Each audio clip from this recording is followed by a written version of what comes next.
오바댜.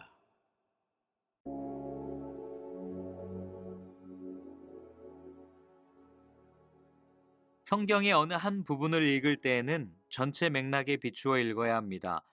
단역에 불과해 보이는 오바댜에게도 분명한 자기 자리가 있습니다. 오바댜가 맡은 임무는 에돔에 대한 하나님의 심판의 말씀을 전하는 것이었습니다. 언뜻 보기에 오바댜의 짧고 굵은 예언은 에돔이 하나님의 백성에게 저지른 잔인한 불의에 대한 맹렬한 고발장 같습니다. 에돔은 악당이고 하나님의 언약 백성은 희생자라는 식으로 말입니다. 그러나 이스라엘의 억울함을 갚아주는 안갚음이 아니었습니다. 그들이 할 일은 폭력의 악순환을 이어가는 것이 아니라 받은 통치권으로 하나님의 정의를 시행하는 것, 새로운 하나님의 나라를 보여주는 것이었습니다.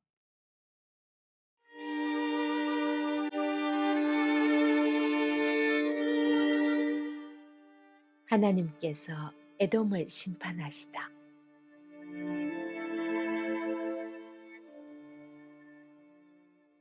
오바댜가 전하는 메시지. 주 하나님께서 에돔을 향해 하시는 말씀이다. 우리는 이 소식을 하나님께 직접 들었다. 사악한 민족들에게 보냄받은 한 특사를 통해 들었다. 일어나 전투 태세를 갖추어라. 에돔과 전쟁을 벌일 준비를 하여라. 에돔아, 귀 기울여 들어라. 내가 너를 보잘것없는 자로 만들려 한다. 사악한 민족들 중에 가장 멸시받는 보잘것없는 민족으로 만들려 한다. 너는 네가 대단한 자인 것처럼 굴었다. 산의 우두머리인 양 높은 바위 위에 앉아서 마음속으로 나를 건들 자 누구랴, 내게 손댈 자 누구랴 하고 생각했다. 그러나 이제 생각을 바꾸어라. 네가 독수리처럼 높디 높은 절벽 위에 보금자리를 잡더라도, 아니 별들 사이에 둥지를 틀더라도 내가 너를 땅으로 끌어내릴 것이다. 하나님의 확실한 말씀이다. 도둑이 들면 집이 몽땅 털리지 않느냐. 밤길에 강도를 만나면 가진 것을 다 털리지 않느냐. 에서는 그렇게 하나씩 빼앗겨 지갑과 호주머니를 다 털릴 것이다. 너의 옛 파트너들이 너를 궁지로 몰고 너의 옛 친구들이 너를 대놓고 속여 먹을 것이다. 너의 옛 술친구들이 내 등에 칼을 꽂을 것이다. 너의 세상이 무너지리라. 주먹이 어디서 날아오는지도 모를 것이다. 그러니 놀라지 마라. 이는 하나님의 확실한 말씀이다. 내가 에돔에서 현인들을 다 쓸어버리고 에서의 산에서 유명한 현자들을 모조리 없애버릴 날이 올 것이다. 대만아, 너의 위대한 영웅들이 너를 버리고 도망칠 것이다. 에서의 산에 남아있는 자 아무도 없으리라. 네가 네 형제 야곱에게 행한 잔악한 일들이 낱낱이 역사에 기록되었다. 그 일로 너는 모두에게 멸시를 받을 것이다. 역사의 설 자리를 잃을 것이다. 그날 너는 팔짱을 낀 채 그저 보고만 있었다. 낯선 자들이 내 형제의 군대를 붙잡아 끌고 가는데도 사악한 외적들이 예루살렘을 공습하여 약탈하는데도 그저 수수방관했다.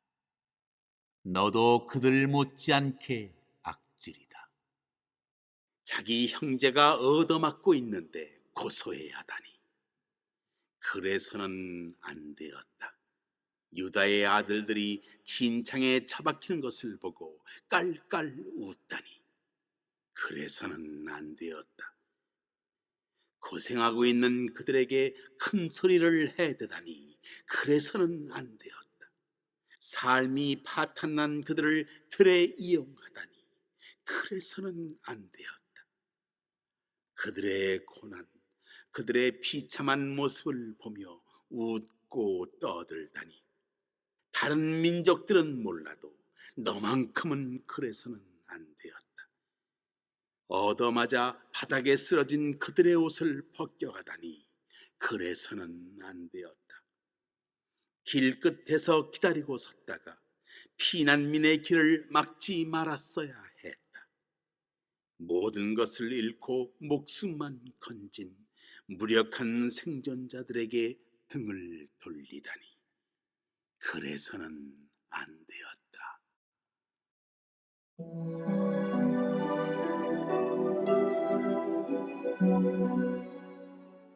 이스라엘의 승리.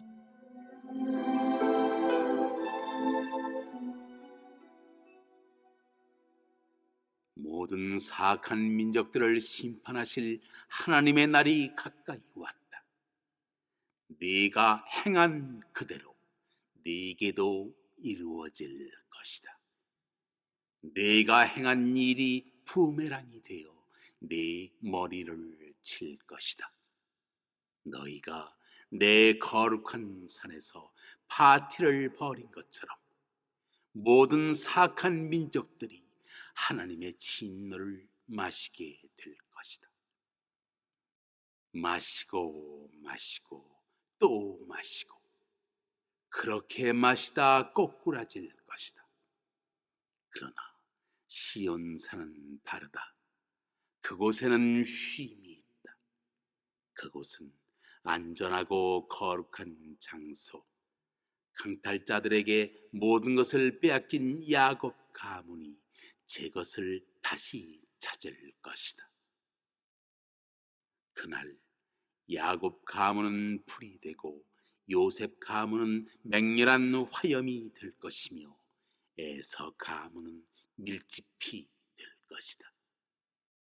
에서는 화염에 휩싸여 연기로 사라질 것이다. 잿더미만 남을 것이다. 하나님께서 그렇게 된다고 분명히 말씀하셨다. 남방에서 온 자들이 에서의 산을 차지할 것이다. 산기슭에서 올라온 자들이 블레셋 사람들을 괴멸시킬 것이다. 그들이 에브라임과 사마리아의 농장을 차지하고 베냐민이 길르앗을 차지할 것이다. 그 전에 이스라엘 포로들이 돌아오고 사르밧 북쪽에 이르기까지 가나안 땅을 차지할 것이다. 저 먼 북서쪽 스바랏에서 예루살렘 포로들이 돌아와 남쪽 도성들을 차지할 것이다. 시온산에 구원받은 남은 자들이 에서의 산에 들어가 정의롭고 공정하게 다스릴 것이다. 하나님 나라를 높이는 통치를 펼칠 것이다.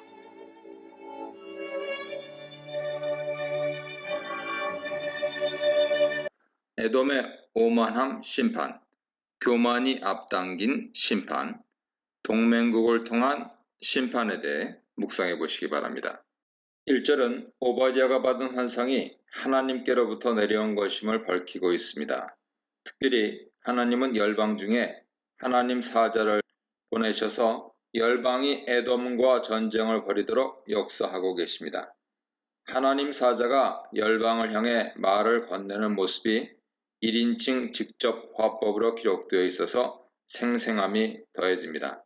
사자는 일어나라 하고 명령함으로써 열방을 향해 설득력 있게 하나님 말씀을 전하고 있습니다.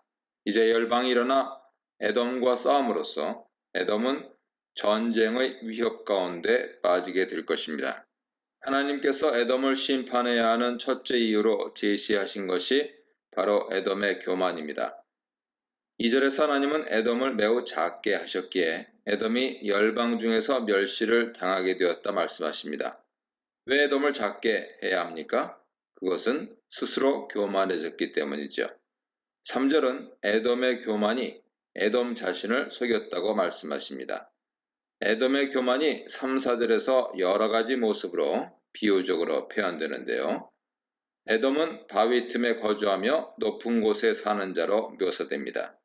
이것은 에돔이 거주하던 지역이 높은 산이 많은 지형임을 고려하면 비유적인 표현이죠. 높은 산과 골짜기가 많아서 외적 침략에 대해 안전하게 대항할 수 있었던 에돔의 안전함, 그리고 높은 지역에 산다는 이미지는 곧 에돔의 교만을 상징합니다. 에돔은 그런 높음으로 인한 자신의 안전함을 누리려고 하지만 하나님은 허망한 그러한 교만을 무너뜨리실 것입니다. 에돔은 마음속에 누가 나를 끌어내리겠느냐 하지만 하나님은 그를 끌어내리실 것이고, 에돔이 독수리처럼 높이 올라가서 별들 사이에 자신의 둥지를 틀고 거하려고 할지라도 하나님은 그를 끌어내리실 것입니다. 여기서 독수리가 별들 사이에 둥지를 튼다는 것은 사실상 불가능하므로 에돔의 안전함은 사실상 불가능한 상상 속의 것이라는 사실을 알 수 있죠. 그런데 이 구절들에서 높은 곳에 올라가도 끌어내린다는 표현은 아모스 9장 2절 이하에 나타난 표현과 매우 유사합니다. 아모스도 아무리 하늘에 올라갈지라도 거기서 붙잡아 내릴 것이라 하는 하나님 심판의 확실함을 북왕국 이스라엘에게 선포한 바 있습니다. 따라서 우리는 북왕국 이스라엘에게 임했던 하나님의 엄중한 심판이 이제 열방 중 하나인 에돔에게 동일하게 임하고 있다 하는 사실을 깨닫게 됩니다. 하나님은 이스라엘과 열방을 심판하실 때 똑같이 엄중한 잣대로 판단하십니다. 이어지는 5절로 7절은 하나님 심판이 임하게 될 때 엄중함과 혹독함에 대해 묘사합니다. 5절은 도둑과 강도가 이르렀을 때 만족할 만큼 훔치거나 취하면 나머지는 남겨지는 것이 인지상정임을 말하고 있죠. 그런데 에돔을 수탈하려고 몰려든 족속들은 에돔에게서 족할 만큼 취할지라도 남겨놓지 않고 전부 다 취해갈 것이다. 이래 말씀하십니다. 이러한 사실은 5절 마지막 부분에 내가 어찌 그리 망하였는고 라는 표현에 잘 나타나 있죠. 원문을 보면 내가 어찌 그리 망하였는고 라는 이 표현은 5절 마지막이 아닌 중간에 나타납니다. 혹시 도둑이 네게 이르렀으며 강도가 밤에 네게 이르렀을 때라는 조건절 직후에 어찌 너는 그리 망하였는가 라는 탄식이 나오고 그 후에 얼마 남지 않겠느냐는 서술이 나옵니다. 즉 5절은 에돔이 자신의 가진 것을 전부 다 빼앗겼다는 사실을 집중적으로 강조하고 있는 것입니다. 6절은 에돔이 가진 것들을 다 빼앗겼음을 다시 한번 서술합니다. 그런 후에 7절은 에돔을 배반한 자들이 이전에는 에돔과 좋은 관계를 맺고 있던 자들이었음을 상기시킵니다. 즉 에돔은 가까운 관계에 있는 민족들에게 배반을 당해서 멸망하게 된다는 것이죠. 에돔과 가까운 관계를 맺었던 민족들을 너의 언약한 자들, 너와 화목하던 자들, 네 빵을 먹던 자들이라 표현합니다. 언약 관계란 약속을 맺은 깊은 관계고, 화목하던 자들이란 부족함이 없는 온전한 관계를 맺었던 자들이라는 의미에서 네 빵을 먹던 자들이란 말은 에돔이 사랑과 은혜를 베풀었던 자들이라는 말입니다. 이 세 표현은 처음 표현에서 뒤 표현으로 갈수록 에돔이 더 깊은 관계를 만들려고 했던 더 친밀한 관계를 강조하고 있습니다. 즉 에돔은 자신의 노력으로 친교를 맺고 신뢰하고 믿었던 민족들로부터 배반을 당하게 된다는 것이죠. 7절은 이러한 에돔을 향해 명철이 없다고 맹렬하게 비난합니다. 명철이란 깨달음을 가리키고 지혜에 속하는 단어죠. 즉 에돔은 지혜가 없어서 가까운 자들에게 배신을 당한다는 것입니다. 일장 문맥을 고려할 때 우리는 에돔의 교만이 에돔의 지혜 없음을 낳았다는 사실을 알게 됩니다. 지혜는 겸손과 사랑으로 행하는 데서 나오는데 에돔은 길을 잃고 만 것이지요. 8절 9절은 에돔에게 내려오는 심판의 확실함, 그리고 그 의미를 알려줍니다. 먼저 8절은 심판의 날에 하나님께서 에돔으로부터 지혜자와 명철 있는 자들을 멸하실 것이다 하는 사실을 선언합니다. 지혜자와 명철 있는 자란 사실상 동의어로서 지혜가 있는 사람을 가리킵니다. 앞서 7절에서 살펴본 지혜의 주제가 8절까지 이어지고 있습니다. 지혜란 살아계신 하나님을 경외하며 그분 앞에 낮아져 섬기는 것이죠. 지혜는 삶의 겸손으로 드러나게 되어 있습니다. 그런데 에돔은 하나님 앞에 교만해져서 높아지려고 했습니다. 그러므로 교만은 곧 지혜 없음으로 이어진 것이죠. 따라서 하나님께서 엄중한 심판을 내리시는 날에 에돔 지혜자들을 모두 죽이시는 것은 자연스러운 결과입니다. 에돔에는 참된 지혜자가 없습니다. 에돔의 지혜자가 있다 하더라도 그들은 참된 지혜자가 아닙니다. 그들은 에돔에게 조언해서 살아계시는 여호와 하나님을 섬기도록 지혜를 베풀지 못했기 때문입니다. 9절은 에돔에게 속한 용사들이 다 놀라게 될 것이라는 사실을 알려줍니다. 놀라게 되는 이유는 에서의 산에 있는 자들이 한 사람 한 사람 모두 죽임을 당해서 멸절될 것이기 때문입니다. 여기서 한 사람 한 사람이라는 표현이 중요한데요.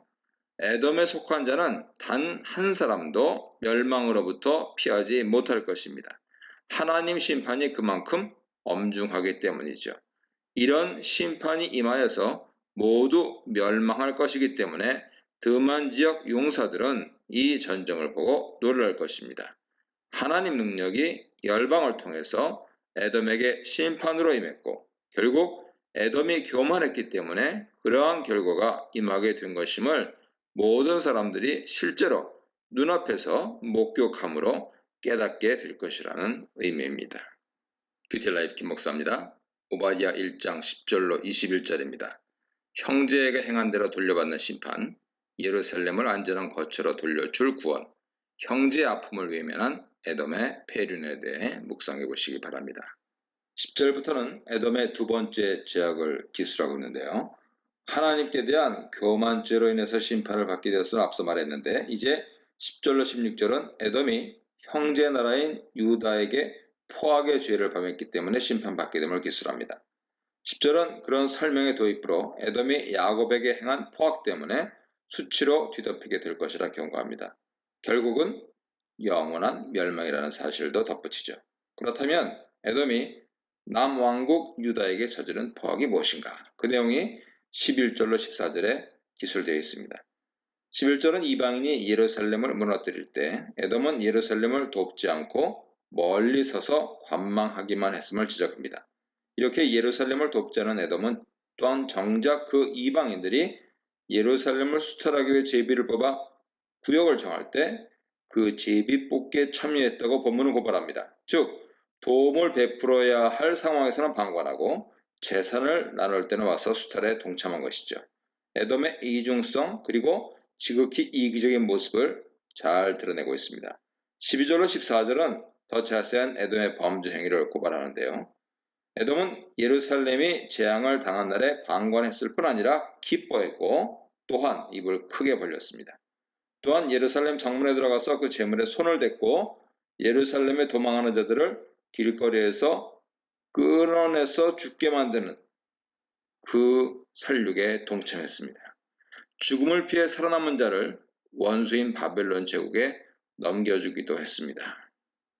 예루살렘을 멸망시킨 것은 바벨론 제국이었지만 그 과정에서 에돔은 가장 악랄한 행동들을 서슴없이 저질렀고 이것은 이스라엘과 그 이스라엘의 하나님 여호와께 극악무도한 죄를 범한 것이었습니다. 11절은 에돔을 야곱의 형제 나라라고 부릅니다. 이것은 에돔의 조상인 에서가 야곱과 형제시간이었으므로 에돔 족속과 이스라엘 민족이 형제간의 우애를 나눠야 한다는 뜻입니다. 그런데 에돔은 이스라엘의 멸망 때는 관망하고 후에는 극악한 수탈에 앞장섰습니다. 이것이 하나님께서 에돔을 반드시 심판하겠다고 강조하시는 둘째 이유지요. 11절 14절에 나오는 문법적 특징이 있는데요. 무엇의 날이라는 표현을 반복해서 사용합니다. 11절에는 내가 멀리 섰던 날, 제비 뽑던 날이 등장하고요. 12절에는 형제의 날, 재앙의 날, 환난을 당하는 날이 나오고요. 13절에도 환난을 당하는 날이 3번 나오고 14절에는 고난의 날이라는 표현이 등장합니다.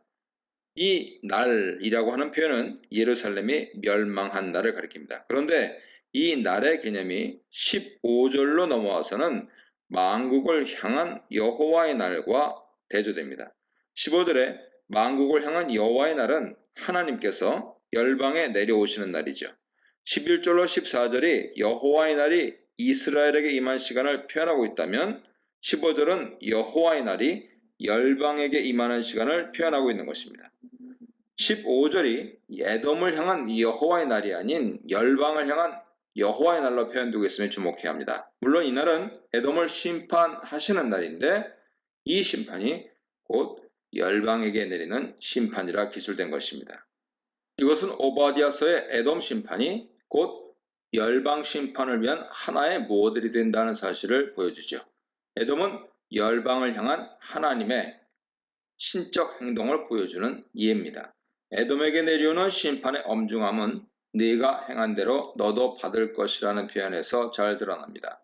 에돔은 자신이 예루살렘에 행한 악행의 크기만큼 되돌려 받게 될 것입니다.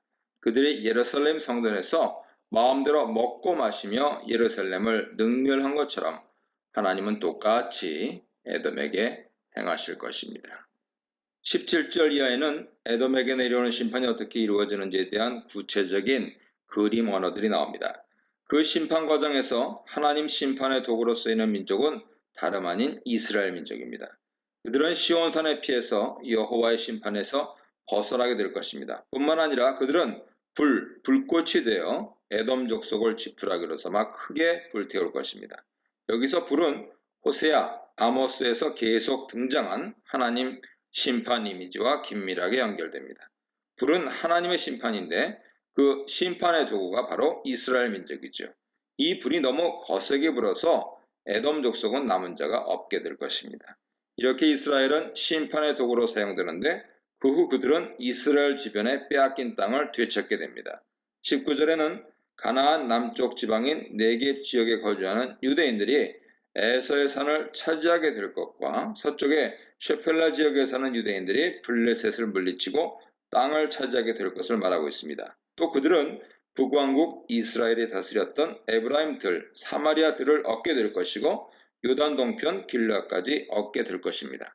20절에서는 이스라엘의 영토 회복이 북쪽으로는 시돈 바로 남쪽인 사르밧까지 이르게 되고 스바랏에 잡혀갔던 자들이 돌아와 네겝 지역을 되찾게 될 것이라 말합니다. 이러한 일련의 선포들은 이스라엘이 동서남북의 모든 방향에서 잃어버렸던 땅을 회복할 것을 의미합니다. 이렇게 땅을 회복한 자들은 결국 시온산에 오를 것입니다. 그런데 21절은 이러한 자들을 구원자라고 부릅니다. 구원받은 자가 아닌 구원자라고 묘사한 말은 깊은 의미를 내포하고 있죠. 에돔을 심판하고 하나님의 산 시온에 나타난 이들은 열방을 다스리는 하나님의 도구이기에 하나님 주권을 열방 가운데 실현하는 자들이며 따라서 하나님 구원 계획을 성취하는 자들로서 구원자라는 이름을 받게 된 것입니다. 21절은 시온산과 에서의 산을 서로 대조하고 있습니다. 하나님 나라는 에돔을 멸망시키고 시온에서 이루어지게 됐지요. 하나님께서 다윗에게 주신 약속을 회복하시고 열방을 심판하심이 명백하게 드러납니다. 우리는 에돔 심판을 통한 하나님의 열방 심판 계획을 생각할 때 열방의 죄, 즉 에돔의 죄가 그 심판의 근거가 되었다는 사실을 기억해야 합니다. 오바댜에 뒤이어 나오는 요나에서 볼 수 있듯이 하나님은 열방이 회개하면 그 회개를 받으시고 용서하셔서 회복의 기회를 주시는 분입니다. 따라서 오바댜서에서 우리가 얻는 메시지는 열방은 심판의 대상이다, 이것이 아니고요. 교만하고 하나님을 대적하여 이웃을 해하는 자는 하나님의 진노를 받게 된다 하는 것임을 기억해야 합니다. 신약의 예수 그리스도의 복음 안에서 열방과 이스라엘은 교회 공동체로 통합되었음을 잊지 말아야 하는 것이죠. 오바댜서를 읽는 신약교회 성도들은 에돔 죄악을 피하고 거룩한 삶과 순종으로 하나님 열매를 맺기 위해 최선의 경주를 다해야 하는 것입니다.